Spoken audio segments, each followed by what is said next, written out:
Yeah. Have you ever tried to picture a world without wheels? Oh my gosh. I mean, no cars, no bikes, not even a rolling suitcase. Right. It's kind of wild to think about, Yeah. because wheels are just so ingrained in our world Yeah. that we hardly even notice them. Absolutely. But this seemingly simple invention totally reshaped human history. Mm. And that's what we're talking about today. Yeah. We're doing a deep dive into a new theory Okay. about how the wheel came to be. It's a fascinating puzzle. It is? We're so used to the wheel being everywhere, but pinpointing exactly where and when it first appeared is surprisingly tricky. Yeah, and for this deep dive, you brought me 2 recent articles. I did. One from Live Science and another from Gadgets 360. Yes. And they both explore this surprising new theory about the wheel's origin. Right. And get this.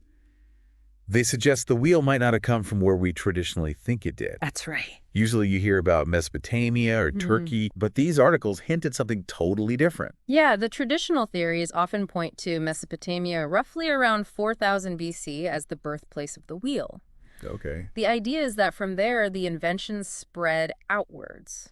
Another theory focuses on the Pontic coast of Turkey a little later, around 3800 BC. Okay. But the research we're looking at today suggests a different origin story. Ooh, I love this. Yeah. These deep dives always unearth something unexpected. Yeah. But before we get into this new theory, can you get a little background on why the wheel's origin is such a mystery? Sure. The articles mentioned it's not as straightforward as you'd think. It really isn't. Yeah. Part of the problem is that archaeological evidence of wheels and wheeled vehicles is all over the place from the Copper Age, Okay. which was roughly between 5000 and 3000 BC.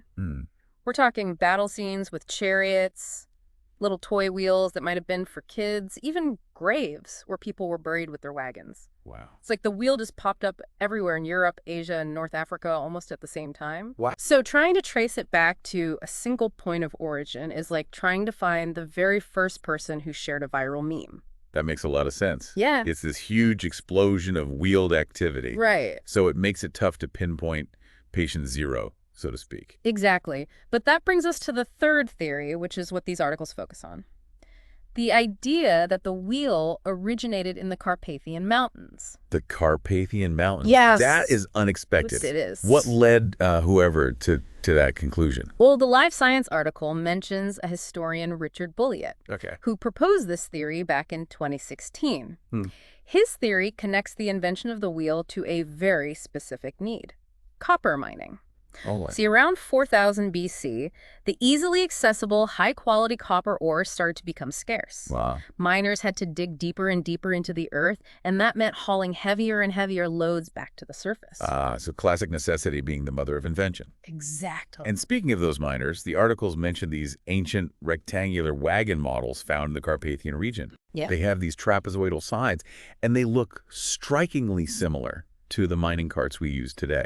It's almost eerie, isn't it? It is. Like looking at a prehistoric prototype. Yeah. And that's where this new study published in Royal Society Open Science becomes really interesting. Okay. It was done by Bulliet along with engineers Kai James and Lee Alacoque. Okay. They used computational mechanics and design science. Oh, yeah. Basically, they used engineering principles to create a model of how the wheel might have evolved. So they're using hardcore engineering to crack an archaeological cold case. That's right. I love it. Yeah. So what did their research reveal? Whoa. How did those early miners go from hauling rocks to rolling them? Their model suggests 3 key innovations. Okay. First, imagine those early miners trying to move big baskets or boxes of ore. Okay. They likely started by using simple rollers under the load, Okay. but that's not very efficient.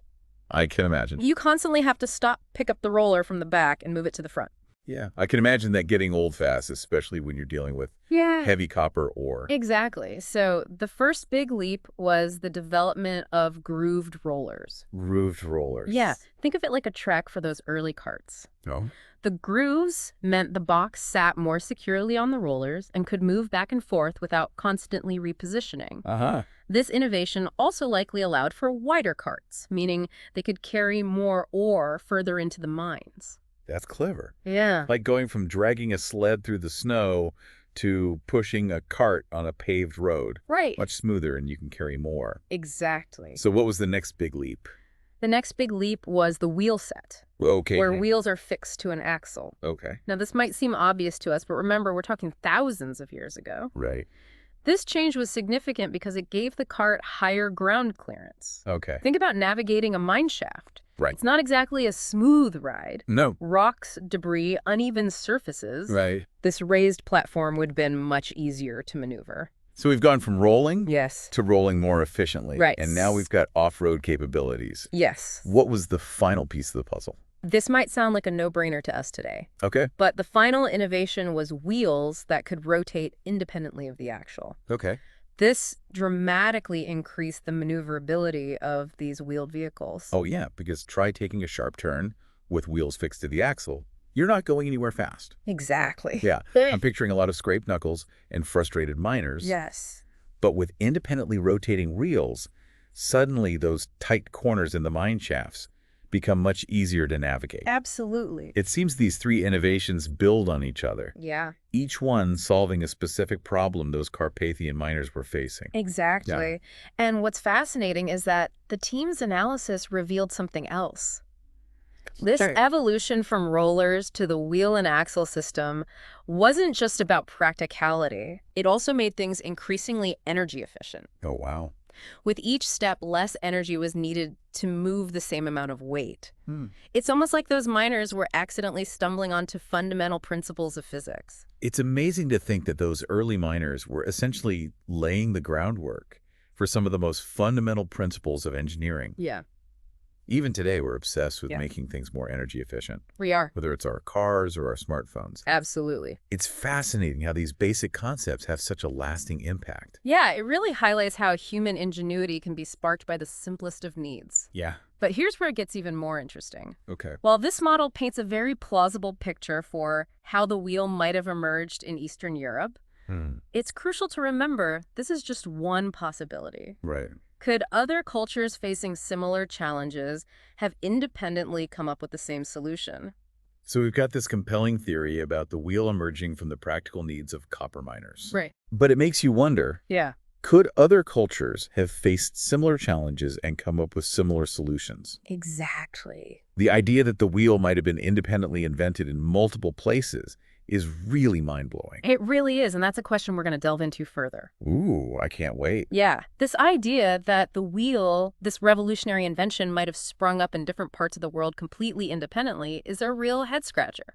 It is. It challenges so much of what we think we know about innovation and the spread of ideas. Right. It makes you question like that whole image of invention as like a linear process. Right. Like a single spark of brilliance in one place that then spreads outwards. Yeah. What if it's more like a network of like interconnected sparks happening all over the place? It's a much more dynamic view of human ingenuity, isn't it? It is. And it really highlights like the incredible problem-solving abilities that we have as a species.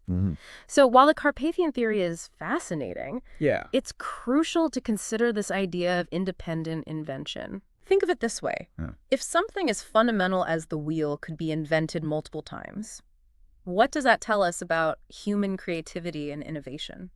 It's almost like saying that like we're all wired for problem solving in a similar way. Right.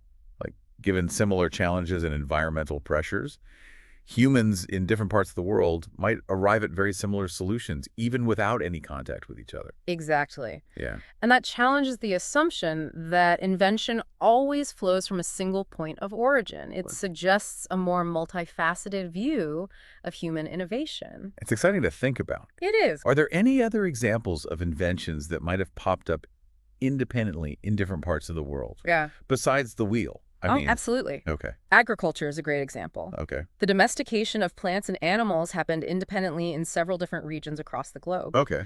The Fertile Crescent China and Mesoamerica are just a few examples. Wow. And there's no evidence to suggest that these innovations spread from one place to another.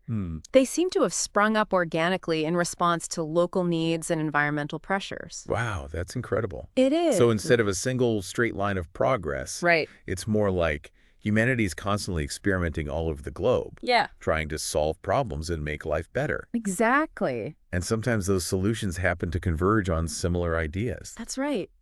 It's amazing. It really is. It's like there's this shared well of human ingenuity that we all tap into. I love that. Yeah. A shared well of ingenuity. It's a Yeah. beautiful way to think about it. It is. But this whole idea of independent invention also brings up some tricky questions about how we understand history and how cultures interact. Absolutely.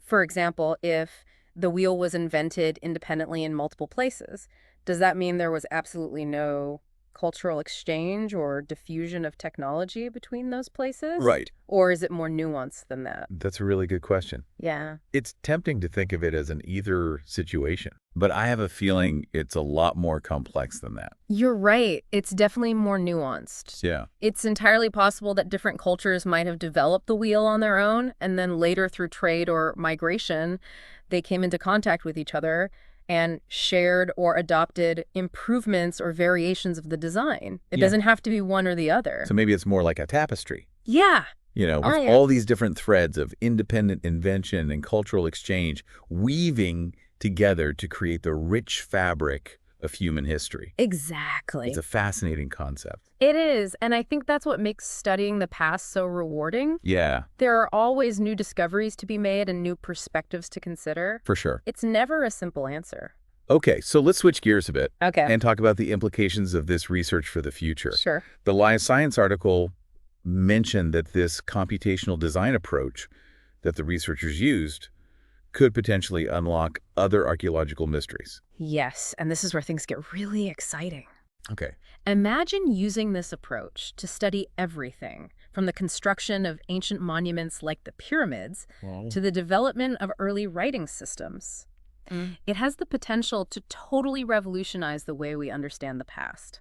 It's like giving archaeologists a whole new toolkit for understanding how our ancestors lived, worked, and innovated. It is. What other mysteries do you think we could solve with this new approach? The possibilities are truly endless. Wow. It's not just about specific discoveries. It's about changing the way we think about innovation and pushing the boundaries of what we thought was possible in archaeology. It really is remarkable how something as seemingly simple as the wheel can lead to such deep and thought-provoking conversations. I know, it's fascinating, isn't it? We've gone from copper miners in the Carpathian Mountains to the nature of human ingenuity to the future of archaeological research. It just goes to show that sometimes the most profound discoveries come from exploring the most familiar objects. I like that. Yeah, and speaking of discoveries, the Gadgets 360 article mentioned something I wanted to touch on. Oh, what's that? Well, in addition to shedding light on the origins of the wheel, this research team is also hoping to apply their computational approach to modern-day innovation. They believe their methods could help us understand the factors that drive innovation, not just in the past, but also in the present and future.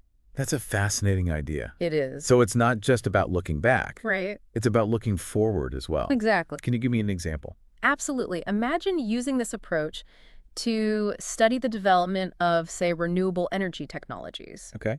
By analyzing the historical patterns of innovation in that field, we might be able to identify the key factors that led to breakthroughs in the past. Okay. And that knowledge could then be used to inform current research and development efforts. So instead of just hoping for the next big innovation to come along, Right. we could potentially use this approach to guide our efforts and make those breakthroughs more likely. That's the idea. That's incredible. It is. So it's about creating a framework for thinking about innovation in a more systematic and data-driven way. Exactly. It makes you wonder, what else can we learn from looking at the past? Yeah. What other lessons are waiting to be uncovered? That's a great question, and I think it's a perfect segue into our next segment. Okay. We've got a lot of curious listeners who have sent in questions about this very topic. Welcome back to the Deep Dive.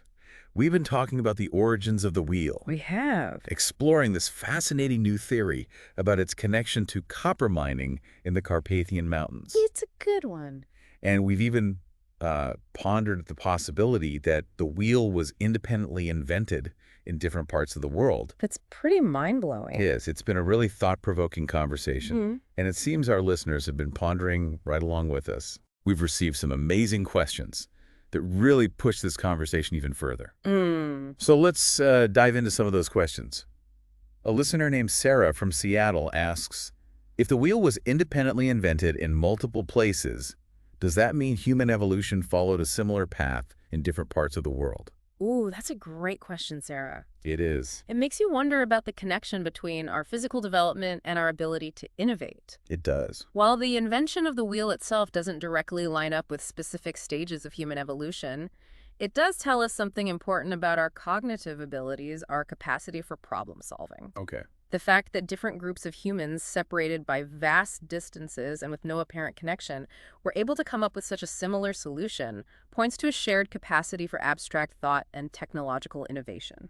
So while our physical evolution might have taken slightly different paths based on our environments, our mental capacity for invention seems to be a common thread that runs through all of humanity. It really does. It speaks to something fundamental about who we are as a species. Absolutely, and I think that's a really powerful message. It Yeah. underscores the idea that despite our differences, whether it's geography or culture, we share this fundamental human drive to create, invent, and improve our lives. We also received a question from David in London who asks, do you think this computational design approach, the one used in this study, could help us predict future inventions? That's a good question, David. It is. I mean, who wouldn't want a sneak peek at the next big thing? Right.